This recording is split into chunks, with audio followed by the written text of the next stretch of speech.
Hi guys, welcome two equals MC square. तो यार आप सभी को मैं बता दूं, ये क्लास 12th के सभी बच्चों के लिए पहला चैप्टर, पहली क्लास और पहला लेक्चर आज से शुरू हो रहा है। इसमें आपको सबसे पहले तो करना क्या है, लाइक शेयर सब्सक्राइब। दूसरी चीज आपको ये प्रॉपरली फॉलो करनी है। इस सीरीज के बारे में बता दो, ये पावर 30 मिनट सीरीज है। पावर 30 मिनट सीरीज में होगा क्या, आधे घंटे में कॉन्सेप्ट, जो इंपॉर्टेंट कॉन्सेप्ट्स हैं, जैसे इलेक्ट्रोस्टैटिक्स में हमारा इंपॉर्टेंट कॉन्सेप्ट जो पहला आ जाता है वो आ जाता है कूलॉम्स लॉ। ठीक है, तो इसी तरीके के जितने भी इंपॉर्टेंट कॉन्सेप्ट्स हैं उसको आधे घंटे में पकड़ेंगे और सही से उधेड़ के उसको देखेंगे और अच्छे से जानने के बाद आगे लूप में इसी तरीके से आगे चलते रहेंगे। तो जो नेक्स्ट लेक्चर आएगा वो भी एक और इंपॉर्टेंट कॉन्सेप्ट पे होगा, हो सकता है इसकी प्रॉब्लम्स पे हो।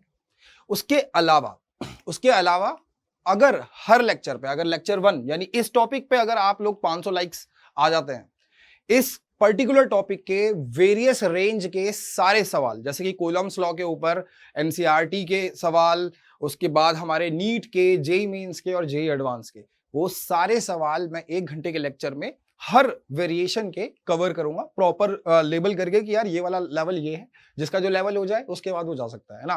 तो इस तरीके से हम लोग इस पावर 30 मिनट्स को चलाने वाले हैं। सभी को समझ में आ गया है। और क्योंकि ये 12वीं का पहला लेक्चर, पहला चैप्टर, पहला लेक्चर है और ये एक तरीके से पहला दिन है इसका, तो आप लोग इसको शेयर जरूर कर दीजिए। जितने भी आपके दोस्त हैं, जो आपके स्कूल ग्रुप्स हैं, लोकल ग्रुप्स हैं, सब में जरूरी है शेयर करना, ताकि आपके साथ आपकी जो पीयर स्टडी होती है ना, जो आपके बच्चे आपके साथ आपके दोस्त डिस्कस करते हैं, वो भी इसे देखें, ताकि आप लोग आपस में सेल्फ स्टडी बहुत अच्छे से कर पाए, है ना। मेरे ख्याल से आप लोग समझ ही चुके होंगे। तो बिना समय गवाए शुरू करते हैं इलेक्ट्रोस्टैटिक्स चैप्टर के अंदर कूलम्स लॉ। देखिए यहाँ पे, तो कूलम्स लॉ शुरू करते हैं, पावर 30 मिनट सीरीज। तो इसके अंदर आज हम देखने क्या वाले हैं, मेनली बस एक ही चीज है जिसका नाम है कूलम्स लॉ।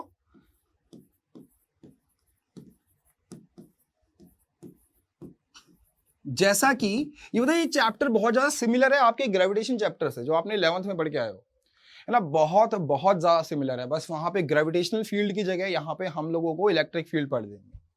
लेकिन अब यहाँ पे इलेक्ट्रिक फील्ड होती क्या है उसको सेल्फ एज्यूम मत कर लेना, मैं उसके ऊपर प्रॉपर लेक्चर लूंगा, आपको बताऊं। लेकिन यहीं पे अगर कूलम्स ने जो चीजें बताई थी, जो चीजें जानी थी इसके अंदर, कि यार कूलम ने क्या ऐसा लॉ दे दिया और वो न्यूटन्स लॉ ऑफ ग्रेविटेशन से क्यों अलग है। न्यूटन्स लॉ ऑफ ग्रेविटेशन जो है वो मास के बारे में बात करता है, कूलम ने जो बात करी है वो चार्जेस के द्वारा, जो चार्जेस के बीच में इंटरेक्शन का फोर्स रहता है, यानी विदाउट टच दो चार्जेस, दो पॉजिटिव चार्जेस अगर एक दूसरे के सामने रखे हुए हैं, चार्ज पार्टिकल्स, तो वो एक दूसरे को रिपेल करते हैं। ये तो यार 8वीं क्लास के बच्चे को भी पता होता है ना, यही वाली बात है। और इक्वल एंड अपोजिट फोर्सेस लगेंगे। न्यूटन का तीसरा लॉ तो यार देखो वैलिड है हर जगह, चाहे वो चार्जेस के बीच का फोर्स हो, चाहे वो मासेस के बीच का फोर्स हो, ठीक है, वो हर जगह वैलिड है। मतलब मास हो, चार्ज हो, या कैसा भी फोर्स हो यार, अगर वो फोर्स है तो न्यूटन का थर्ड लॉ वैलिड है। और आपने ये भी देखा है कि अगर अपोजिट चार्ज होते हैं तो वो अट्रैक्टिव फोर्स लगाता है। तो कूलॉम ने क्या किया, कूलॉम ने इसको एक्सप्लेन कर दिया कि व्हाई दिस इज हैपनिंग, हो क्यों रहा है, और जितना फोर्स लग रहा है वो फोर्स लग कितना रहा है। और इसी से कहानी शुरू होगी आगे पूरी की पूरी। आपकी ना जो पहला पार्ट है किताब का, 12वीं की जो पहली किताब है आपकी, 2 NCERT की किताबें हैं, पार्ट 1 पार्ट 2। तो जो पहली NCERT की किताब है उसके अंदर आपका पूरा इलेक्ट्रोमैग्नेटिज्म कवर होता है, मतलब इलेक्ट्रोस्टैटिक्स। इसके बाद जो चैप्टर आता है वो आ जाता है आपका कैपेसिटेंस, उसके बाद चैप्टर आ जाता है करंट इलेक्ट्रिसिटी, उसके बाद आपका मैग्नेटिज्म वाला पोर्शन शुरू हो जाता है, और आते आते लास्ट में ऑल्टरनेटिंग करंट और इलेक्ट्रोमैग्नेटिक वेव पे जाके खत्म होता है। तो समझ रहे हो, ये जो कहानी है ना, ये पहले दिन से, पहले लेक्चर से समझ में आनी चाहिए, तब जाके आप पार्ट 1 पूरा अच्छे तरीके से समझ पाओगे। अगर आपका पहले दिन पे, पहला लेक्चर से ही आपके सारे कॉन्सेप्ट गड़बड़ाए हुए हैं तो यार यू कैन नॉट डू, मतलब उसको करने के लिए फिर फाइट मारते रह जाओगे। स्मूथली चलाना है मामला, तो करना क्या पड़ेगा, आज से ही सही तरीके से इसको समझना शुरू कर दो। जो भी डाउट्स हैं आपके, जिस दिन ये प्रीमियर हो रहा है उस दिन अगर आप लाइव चैट में लिखते हो या फिर कमेंट्स करते हो, उस दिन वो सॉल्व मैं खुद करूंगा, जो भी आपके कंसेप्चुअल डाउट्स होंगे और जो भी जैसा भी डाउट होगा, ठीक है। एंड विद द टाइम जैसे जैसे बच्चे लाइव इस पे आते रहेंगे, उस हिसाब से I will share all the groups, जितने भी ग्रुप बना रखे हैं तुम्हारे, वो सारी चीजें मैं आपको ग्रुप में ऐड भी करूंगा, ये सारा सब कुछ होगा। बट जिस दिन प्रीमियर होता है मैं उस दिन की बात कर रहा हूं, ठीक। चलो यहां देखो, तो यहाँ पे ये अट्रैक्टिव फोर्स बन जाता है। तो यार एक चीज तो पक्का है, कुलॉम ने एक चीज देखी कि यार जो फोर्स है चार्जेस के बीच में, दो चार्ज पार्टिकल के बीच में जो फोर्स लग रहा है वो अट्रैक्टिव भी है और रिपल्सिव भी है। याद करो ग्रेविटेशन में ऐसा नहीं होता था। ग्रेविटेशन में जो फोर्स था वो अट्रैक्टिव नहीं होता, सॉरी अट्रैक्टिव होता था, रिपल्सिव नहीं होता था, है ना। यानी दो मास आपस में कभी भी एक दूसरे को रिपल्सेट नहीं करेंगे लेकिन हमेशा अट्रैक्ट करते रहेंगे, जिसकी वजह से जितनी भी हेवनली बॉडीज है वो है ना, हमेशा के लिए है। तो यस, तो यहां पे आगे देखिए अगर, तो कूलम ने क्या बोला। अच्छा पहले तो ये देख लो, देखो ये भी क्यों हो रहा है, because of this static electricity, है ना। तो इसकी तो लग गई यार।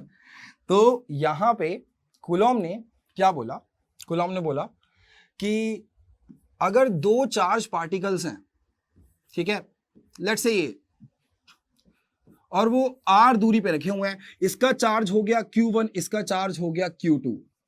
जो चार्जेस की प्रॉपर्टीज हैं वो आपको पता होनी चाहिए। मैं बोल देता हूं बट ऑब्वियसली लेक्चर हमारे इंपॉर्टेंट टॉपिक्स पे है, तो चार्जेस की प्रॉपर्टी आपको पता होनी चाहिए। Charges are positive, negative. Positive का जस्ट अपोजिट नेचर होता है नेगेटिव चार्ज, और उसके साथ चार्जेस जो हैं वो क्वांटाइज्ड होते हैं। यानी किसी भी बॉडी पे जो चार्ज लूंगा मैं वो नंबर ऑफ इलेक्ट्रॉन्स की टर्म्स में ही होगा। इसी के साथ एक सवाल आया है मेरे दिमाग में, है ना, बताना क्या कि यार एक बॉडी पे अगर मैं बोल रहा हूं 3.5 कूलम चार्ज, तो क्या ये पॉसिबल है? क्योंकि लोग कहते हैं ना फ्रैक्शनल नहीं हो सकता और ये सारी चीजें, तो ये मैं बोल रहा हूं पॉसिबल है।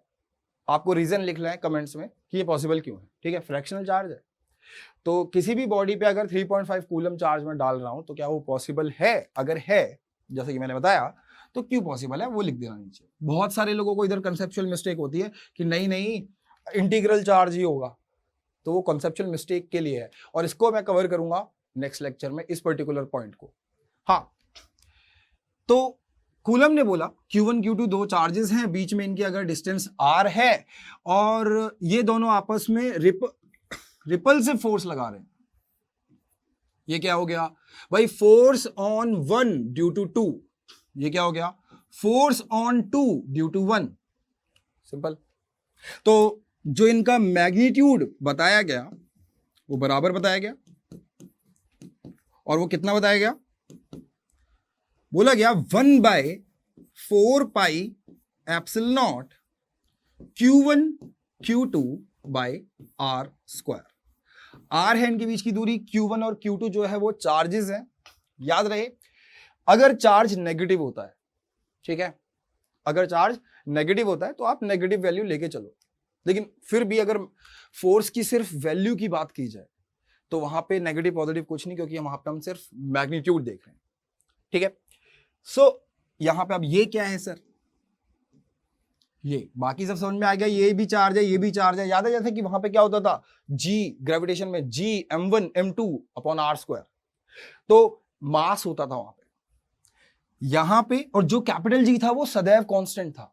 कैपिटल G हमेशा कांस्टेंट है, हर जगह कांस्टेंट है। यानी उससे हमें एक चीज समझ में आई थी कि जो ग्रेविटेशनल फोर्स है वो बिल्कुल भी डिपेंड नहीं करता है कि मासेस के बीच का मीडियम क्या है या फिर मासेस किस मीडियम में रखे हुए हैं। यहां पे ऐसा नहीं है। यहां पे क्या बोला कूलॉम ने कि ये जो एप्सिलॉन नॉट है, क्या बोल रहा हूं इसको मैं? Epsilon not. यार ये स्पेलिंग है, एप्सिलॉन बोलते हैं इसको, ठीक है। नॉट मतलब यार मैं वैक्यूम के लिए बात कर रहा हूं। तो ये है परमिटिविटी, इलेक्ट्रिक परमिटिविटी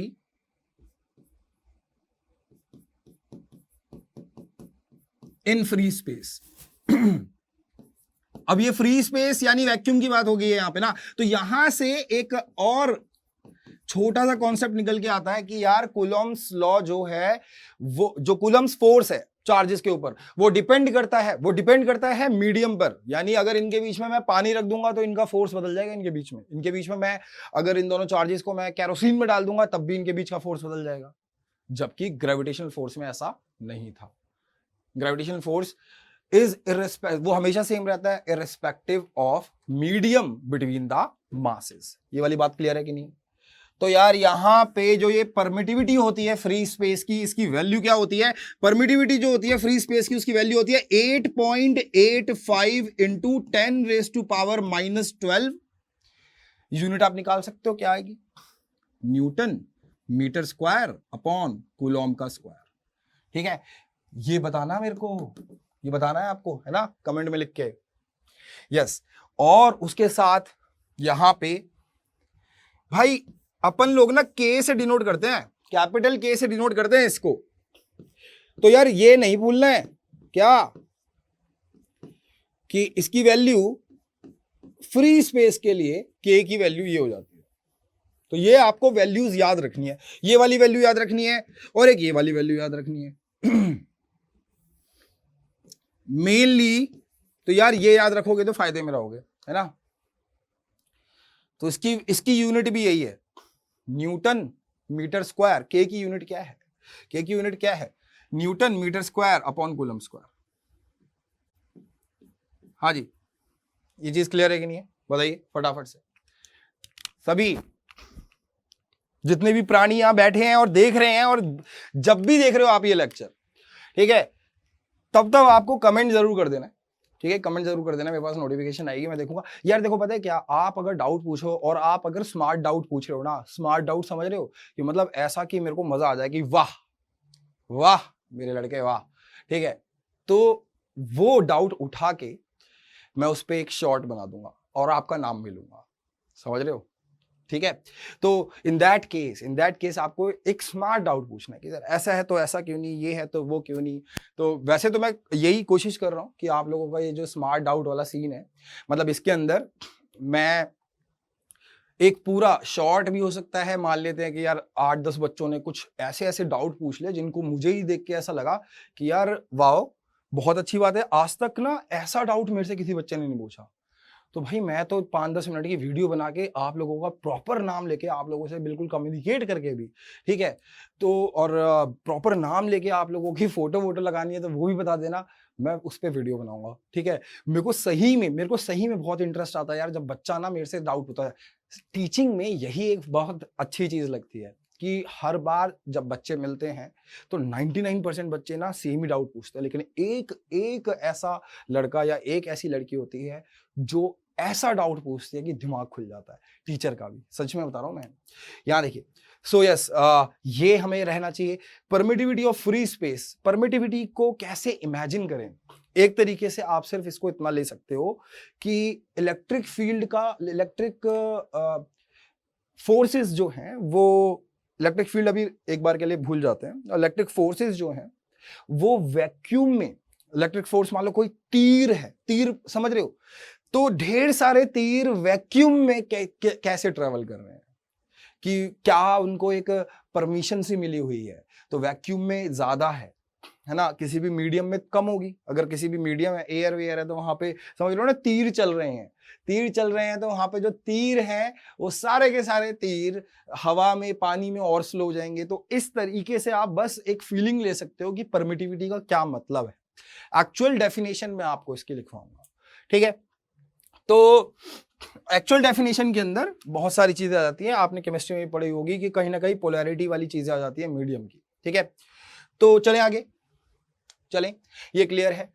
तो सर ठीक है, फोर्स तो दोनों पे जो लग रहा है वो बराबर है, और फोर्स फाइनली मैंने ये कह दिया कि सर फाइनली जो इस पर्टिकुलर स्लाइड से मैं लेके निकलूंगा वो है ये वैल्यू Q1 Q2 बटा R स्क्वायर, ठीक है, बिल्कुल exactly GM1 M2 bye R square के एकदम सेम, ठीक। नाउ यहां देखें, ये क्लियर है, ये क्लियर है, ये क्लियर है, सीन एकदम चमक रहा है ना। यहां पे कुछ जरूरी चीजें हैं कूलम्स लॉ को लेके। क्या?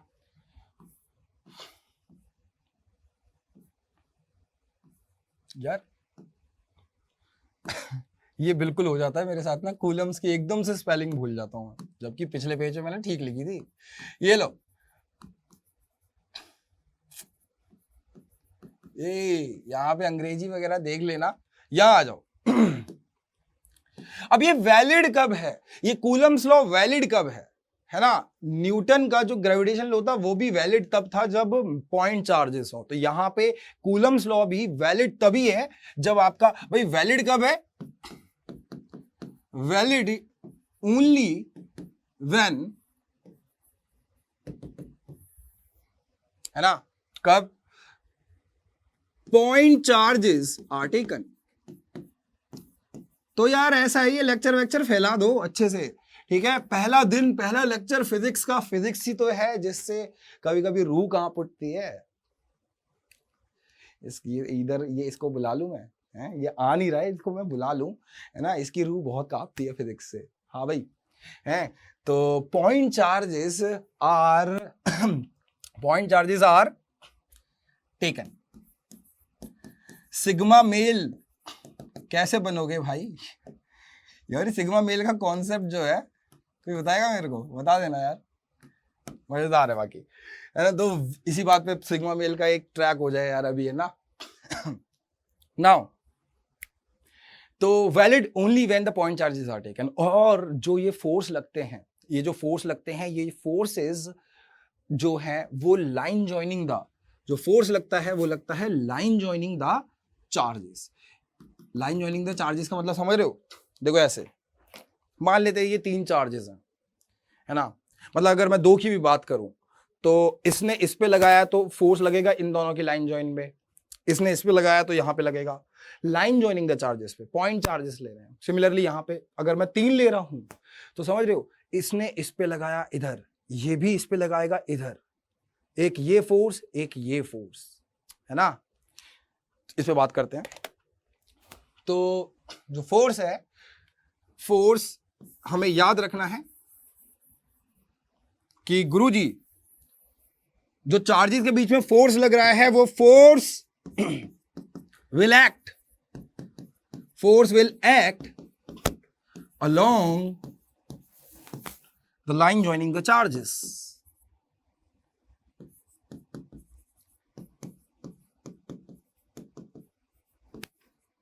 यो या नो, है ना। अच्छा यार, इसी बीच मैं बताना भूल गया, इंट्रोड्यूस कर देता हूं खुद को।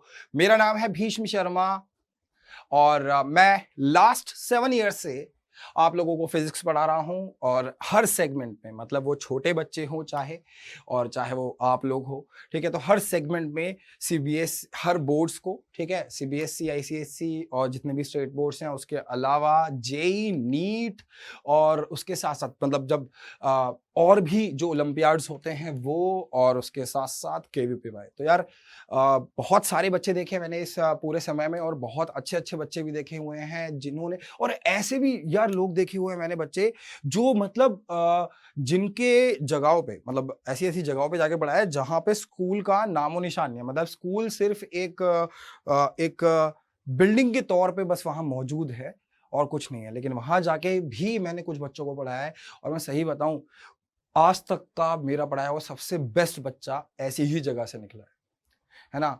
And right now he is in IIT. तो यार ये देखो, ये एक बहुत बेहतरीन चीज लगती है कि वहां पे अगर नहीं मैं जाता, या फिर शायद वो बच्चा नहीं मिल पाता मुझसे, तो वो आज आईआईटी में नहीं होता, है ना। तो यार यही तो है, मतलब इसमें एज अ टीचर रूह कांप उठती है कि वाह, मतलब वो खुशी से, है ना। तो यार यही मैं चाहता हूं, आप शेयर कीजिए, लाइक कीजिए, सब्सक्राइब कीजिए, जितना फैला सकते हैं फैलाइए। बहुत बच्चे ऐसे हैं जिनको सही में बहुत अच्छे से समझने की जरूरत है, and believe me there are, I know, बहुत सारे टीचर्स बहुत सारे प्लेटफॉर्म से कंफ्यूज रह जाते हो। मैं आप लोगों से एक ही चीज कहूंगा, एक जगह पे टिक के बैठ जाओ, टिका के बैठ जाओ, ठीक है, और वहीं पे करते रहो, ठीक है, सही तरीके से एक पूरा कम्युनिकेशन रखो with the help of comments. चलिए, तो force will act along the line joining the charges, ऐसे लगेगा। ये भी ठीक है, सारी चीजें क्लियर हो रही है अभी तक, हमारी दोनों चीजें क्लियर हैं एकदम सही तरीके से, प्रॉपरली। हाँ, तो यही है अपन पावर 30 मिनट्स का जो सीरीज रख रहे हैं, उसका मतलब एक प्रॉपर, है ना। तो चलिए, तो यहां पे अब सवाल करने की बारी आ गई। उससे पहले ना वेक्टर फॉर्म देख लेते हैं। वेक्टर फॉर्म, अब तुम कहोगे कि सर जेई एडवांस जैसा क्या है इसमें, कुछ भी नहीं। अरे हर चीज के बीच में सिर्फ और सिर्फ सवालों का लेवल अलग है, सिर्फ सवालों का लेवल, नथिंग एल्स। तो सवाल भी कवर होंगे, है ना। Vector form of Coulomb's law,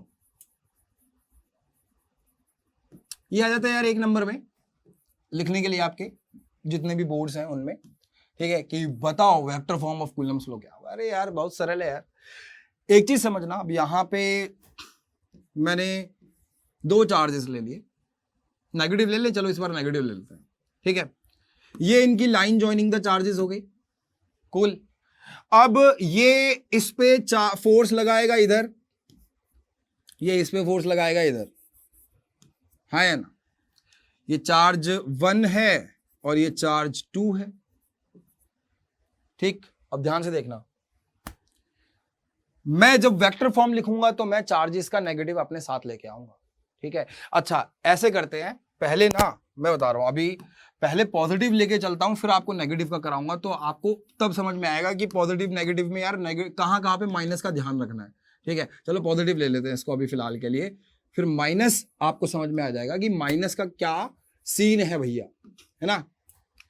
तो इनकी बीच की दूरी जो है वो है r, और मैं मान के चल रहा हूं कि ये फ्री स्पेस में यानी वैक्यूम है, इनके बीच में कोई भी मीडियम नहीं है, ठीक। कोई भी मीडियम इनके बीच में नहीं है, ठीक। ये चश्मा लगाने से ज्यादा घिस्सू विस्सू लगते हैं क्या, घिस्सू है। एक चीज मैं जानता हूं, कुछ नहीं तो एक चीज जरूर है बेटा, जितना तुम्हें पता है ना उतना अच्छे से पता होना चाहिए, वही मैटर करता है। अगर आप ज्यादा नॉलेज के पीछे भागोगे, कल एक सवाल पूछा था मेरे ही दोस्त ने कि यार दोस्त प्यार से हनी बोलते हैं और घर वाले भी, तो बोले यार हनी एक बात बता कि नॉलेज पाने के बाद आदमी ज्यादा तंग हो जाता है या जिसके पास नॉलेज नहीं है वो तंग हो जाता है। आपकी इस पे क्या राय है बताना यार मेरे को कमेंट में, है ना। मेरा भी आपसे सेम ही सवाल है कि नॉलेज ज्यादा प्राप्त करने से परेशानी आएगी या फिर नॉलेज बिल्कुल ना प्राप्त करे तब आदमी के जीवन में खुशी का एक असली मतलब होगा, ठीक। ऐसी चीजें यार अभी आप छोटे हो लेकिन स्टिल आई एम एक्सपेक्टिंग कि कहीं ना कहीं कुछ बताओगे। बताओ यार, तो वेक्टर फॉर्म कैसे करेंगे?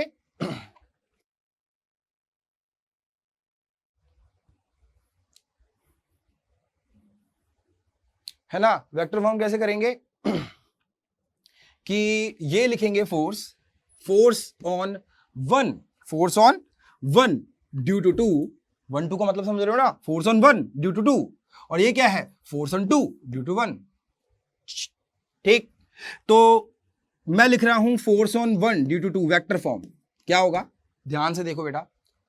अब क्योंकि मैं 1 को देख रहा हूं, 1 पे फोर्स देख रहा हूं, ठीक है, तो यानी मेरा जो ओरिजिन हो गया वो 1 पे हो गया, तो मैं क्या कहूंगा सर के, ये वही के है जो ये था 1/4 पाई एप्सिलॉन नॉट, है ना। तो यहां पे के Q1 क्योंकि पॉजिटिव चार्ज है तो Q2/r², ठीक है। अब देखो यार वेक्टर फॉर्म में सिर्फ एक ही चीज मैटर करती है, अब क्या, ध्यान से देखना कि सर मैं ओरिजिन यहां मान लेता हूं, आपकी मर्जी, आप कहीं एक जगह मान लो ओरिजिन, मैंने ओरिजिन यहां मान लिया। अब ओरिजिन मैंने यहां मान लिया तो ये वाली साइड मैंने पॉजिटिव मान ली, मैंने अपनी तरफ से, क्योंकि वेक्टर में पॉजिटिव नेगेटिव एक सिंगल लाइन में अगर हम बात कर रहे हैं तो पॉजिटिव नेगेटिव भी मैटर करता है, इस वजह से मैंने इस पॉइंट पे ओरिजिन मान लिया। तो इस तरफ क्या है, पॉजिटिव साइड, इस तरफ क्या है, नेगेटिव साइड, ठीक है। तो यहां पे अगर हम देखें तो गुरुजी जो इस पे फोर्स लग रहा है वो इधर लग रहा है, तो -r कैप, इधर ओरिजिन माना है। इसके इस तरफ देखेंगे तो r कैप का मतलब along the radial direction, r cap का मतलब यहां पे line joining the two charges हो गया। तो ये r कैप क्या बता रहा है, ये बता रहा है कि इसके बीच में जो फोर्स लग रहा है it is along the line joining the two charges, और माइनस क्या बता रहा है भैया, ये पॉजिटिव माना है तो उल्टे हाथ पे लग रहा है इस पे, है ना, मतलब सीधे हाथ पे उल्टे हाथ पे कैसे देखो, अगर ये दिशा पॉजिटिव है तो इस तरफ लग रहा है चार्ज, है ना। अब F21 कैसे लिखोगे, F21 कैसे लिखोगे, तो काफी लोग ना क्या करते हैं, स्कूल में भी आपको दिख जाएगा, मतलब एनसीईआरटी में आपको दिख जाएगा कि वो क्या करते हैं, माइनस को उठा के आगे लगा देते हैं और इस आर कैप की जगह लिख देते हैं। अब यूनिट वेक्टर तो आपको पता ही है ना यार, यूनिट वेक्टर क्या होता है, वेक्टर अपॉन में उसका मैग्नीट्यूड। तो लिख देते हैं आर वेक्टर, ठीक है। इस माइनस को इसी के साथ लगा देते हैं। तो समझ रहे हो माइनस कहां से आया, क्या ये किसी चार्ज की वजह से आया, नहीं, इसलिए मैं कह रहा था पहले पॉजिटिव ही देख लो, है ना। क्या ये चार्ज की वजह से आया, नहीं। ओए ये समझ में आया, ये मैंने कैसे किया है, सभी को कह रहा हूं, मैं पूछ रहा हूं, ये बताओ भाई, ये आर क्यूब कहां से आ गया। स्टेटमेंट क्या सही होगी अगर बोला जाए कि कूलम्स लॉ जो है वो inversely proportional to R cube होता है, नहीं, वो सही नहीं होगी। सही वो inversely proportional to R square ही होता है यार। ये तो यहाँ पे वेक्टर का खेल खेला हुआ है ना, एक्चुअल में तो आर स्क्वायर ही होता है, ये वेक्टर का खेल खेला हुआ है। और ये मैं बताऊंगा आपको ये आर स्क्वायर आता कैसे है ना, बिल्कुल एकदम ही कूलम्स के माइंडसेट से निकाल के लेके आएंगे। और यहाँ पे मैं आपको बताऊंगा कि यार ये आर स्क्वायर आता क्यों है, उसके दिमाग से खींच के ले आऊंगा मैं बताने के लिए। यहाँ देखो ये चीज क्लियर है, हाँ जी गुरुजी, ठीक है सर ये क्या चल रहा है, अरे इस पे सवाल करेंगे अभी समझ में आ जाएगा। यहां देखो अब के Q1 Q2 भाई फोर्स तो बराबर ही है, ये माइनस यार डायरेक्शन बता रहा है और कुछ नहीं बता रहा, मैं बता रहा हूं तुम्हें। और सर इस पे जो फोर्स है वो है प्लस आर कैप में, क्योंकि मैंने माना हुआ है इसे ओरिजिन, ये है ओरिजिन, मैंने इसे मान लिया है ओरिजिन, आप उसे भी मान सकते थे ओरिजिन, आपकी मर्जी, आप पॉजिटिव कहां ले रहे हो, मैंने इधर पॉजिटिव लिया तो मैंने यहां लिख दिया दिस। और इसको अगर आप वेक्टर फॉर्म में और ज्यादा चालाकी से लिखना चाहते हैं तो आप ये लगा दो कि यूनिट वेक्टर की जगह वेक्टर ही लिख दो, के Q1 Q2 बटा आर क्यूब, और ये हो गया आर वेक्टर। तो बस ये हमें यही बता रहा है कि आर वेक्टर की दिशा में है, यानी line joining the two charges. R क्या है, रेडियल वेक्टर, ये हमेशा बाहर की तरफ होता है किसी भी सेंटर से। तो यहां पे जो रेडियल वेक्टर है इधर भाग रहा है, ये इधर भाग रहा है, तो एक दिशा इसकी पॉजिटिव ले ली, एक नेगेटिव। तो यार यहां पे ये भी समझ में आ गया, बताओ यार वेक्टर फॉर्म समझ में आई, vector form, simple vector form. तो minus is telling us about the direction here, remember minus is telling us about the direction here. यहां पे कोई नेगेटिव चार्ज नहीं है, माइनस कहां से आया, सिर्फ डायरेक्शन के लिए कि हाँ इस पे अपोजिट दिशा में फोर्स लग रहा है। क्या ये चीज कंठस्थ रहेगी आपको, क्या ये चीज याद रहेगी आपको, क्या इस चीज के बारे में आपको कोई दुविधा आएगी, और दुविधा आएगी तो क्या आप कमेंट कर पाओगे, क्या हो आप इतने सुशील और बहादुर हैं, कमेंट करो यार, कमेंट करो, कमेंट करो। जितने भी स्टूडेंट्स हैं जो इस लेक्चर को देख रहे हैं, मैं आपसे रिक्वेस्ट करूंगा कि आप कमेंट करें। कमेंट करने से होगा क्या, मजा आ जाएगा मुझे ठीक है, मजा ये आ जाएगा कि यार आप लोगों का इंटरेक्शन मेरे से बहुत बढ़ जाएगा, और इंटरेक्शन बढ़ता है ना जब, तो मजा आ जाता है ना। चार्जेस के बीच में, चार्जेस आपस में एक दूसरे से इंटरेक्ट कर पा रहे हैं with the help of force, electric force, और आप और मैं एक दूसरे से इंटरेक्ट कर पाएंगे with the help of comments, ठीक है, लाइक्स और कमेंट्स, या फिर शेयर, लाइक एंड सब्सक्राइब और कमेंट्स, ठीक। चलिए आगे चले, चलिए। तो यहां पे यार हमारे पावर 30 मिनट्स एकदम पूरे होने को आने वाले हैं, तो जल्दी से इसका क्लोजर देते हैं। तो कूलम्स लॉ इसी के मुताबिक था। तो यार यहां पे आओ, मैं तुम्हें एक चीज दिखाता हूं, देख रहे हो ये क्या है ना, देख रहे हो मैं दो चार्ज लेके आ गया। तो असल में अगर मैं पेपर पे ड्रॉ करता हूं तो पॉजिटिव इस तरीके के दो फोर्सेस हैं, ठीक, इस तरीके के दो फोर्सेस हैं। तो ये दोनों आपस में एक दूसरे पे क्या फोर्स लगा रहे हैं, ये हमें देख रहे हो। अब यहां देखो, ये देखो, ए भाई कहां जा रहा है यार, ए यहां टिक जा, देख रहे हो line joining the two charges के अलोंग फोर्स लग रहा है। और ऐसा भी नहीं है कि सिर्फ ये दोनों, अरे ये यहां पे भी ले आऊंगा ना तो फोर्स में कुछ ना कुछ गड़बड़ी आएगी, नेट फोर्स बदल जाएगा बेटा, ये समझ रहे हो आप।